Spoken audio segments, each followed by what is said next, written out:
सच्चिदानंद भगवान की, श्री सद्गुरुदेव महाराज की।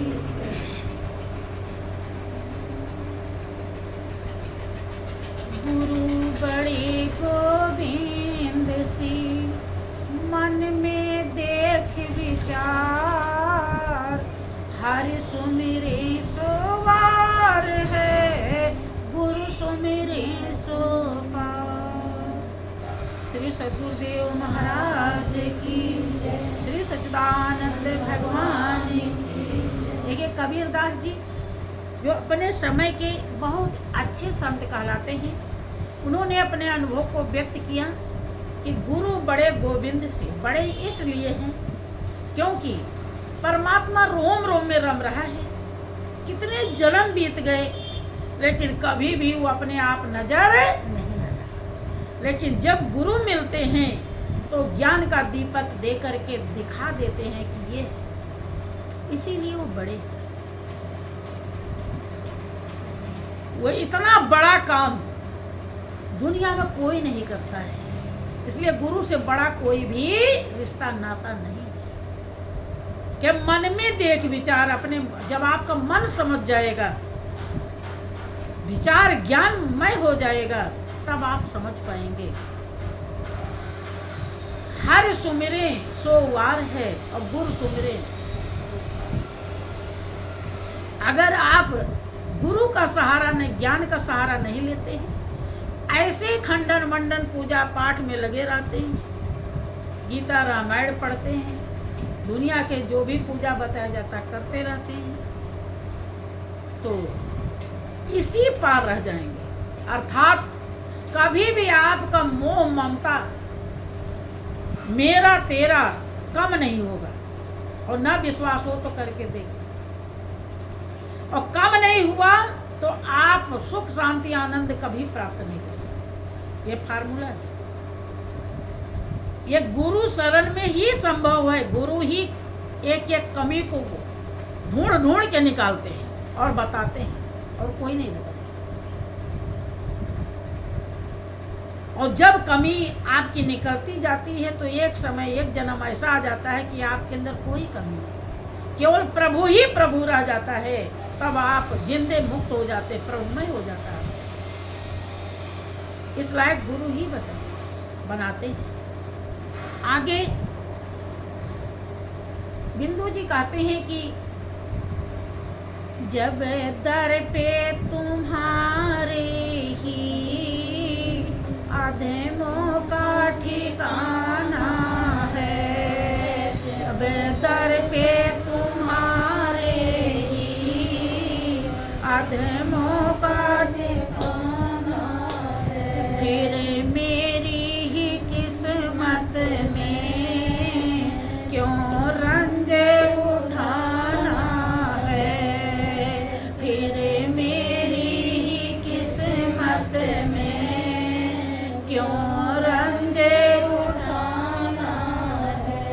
हरी यादों के सुनने में है कौन सिवा तुमसे, हरी यादों के सुनने में है कौन सिवा तुमसे, जब तुम ना सुनो मेरी, जब तुम ना सुनो मेरी, फिर किसको सुनाना है, जब तुम ना सुनो मेरी, फिर किसको सुनाना है, जब दर पे तुम्हारे ही अदमों का ठिकाना है, दर पे तुम्हारे ही अदमों का ठिकाना है, फिर मेरी ही किस्मत में क्यों रंज उठाना है, फिर मेरी ही किस्मत में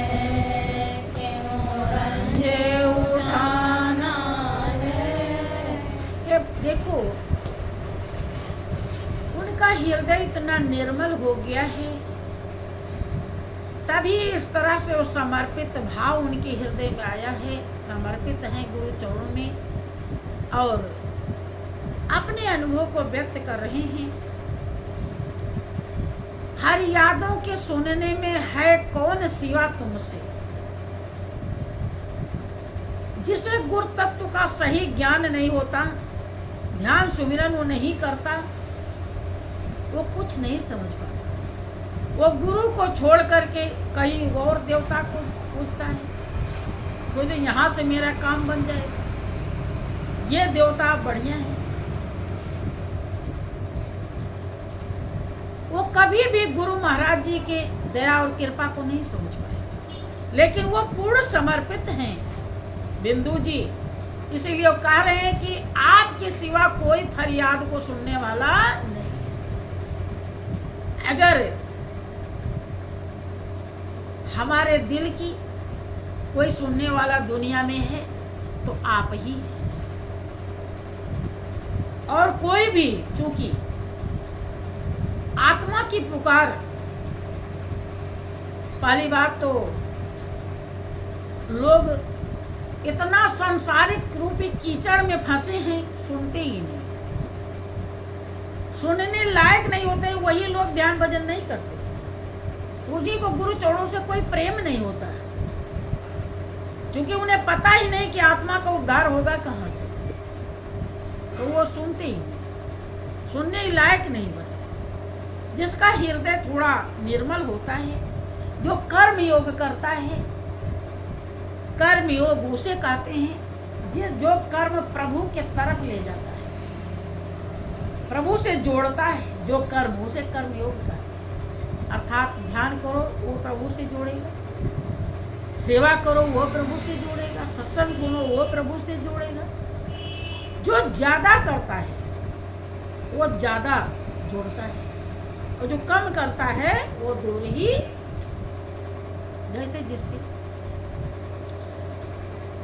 वही समझ पाता है कि गुरु के सिवा कोई भी हमारे बंधन को काटने वाला नहीं। यही है फरियाद। अब आप लोग सोच रहे होंगे कि गुरु से ज्यादा तो हमारे माता पिता सुन लेते हैं, ये दे देते हैं, वो दे देते हैं। गुरु से ज्यादा तो हमारे बाल बच्चे हमारा काम कर देते हैं, हमारा पड़ोसी कर देता है, हमारा और कर देता है। ये सब जो करते हैं ये राह खर्च है, ये बाहर की चीजें हैं। जिसके लिए आपका दिल बेचैन है, जिसके लिए आपकी आत्मा बेचैन है, वो काम दुनिया में कोई भी नहीं कर, केवल गुरु कर। वो फरियाद केवल गुरु सुनते हैं, जिसके लिए आत्मा तड़प रही है। ये फरियादों के सुनने में है कौन सिवा तुमसे, तुम्हारे अलावा आत्मा की प्यास बुझाने वाला कोई भी नहीं। और प्यास बुझाते नहीं और कहते हैं कि अब सत्संग में जाके क्या करो, ना जाओ तो ज्यादा अच्छा है। प्रोग्राम में क्या करने जाओगे, यहीं रहो। दान पुण्य क्या करने के लिए करोगे, इतना नहीं इतना ही करो। बहुत तो ऐसे जो हमारे सगे संबंधी हैं ऐसे समझा दे। तो आत्मा की पुकार कहाँ सुन रहे हैं, सुन रहे हैं वो सुनते हैं केवल गुरु महाराज। वो तमाम प्रकार के नियम नीति बताते हैं, दांव पेच बताते हैं, ताकि आप ऐसे नहीं ऐसे कर लो, ऐसे नहीं ऐसे कर लो, ताकि आपकी आत्मा संतुष्ट हो सके और उसका कल्याण हो सके, वो अपने से मिल सके, अपने में पहुंच सके। और नहीं तो जिंदगी तो यूं ही जा रही है, रात दिन गुजर रहा है, कब समय पूरा हो जाएगा कुछ भी पता नहीं। और जैसे पूरा हुआ तो आप यहाँ 1 मिनट भी रहने नहीं पाए।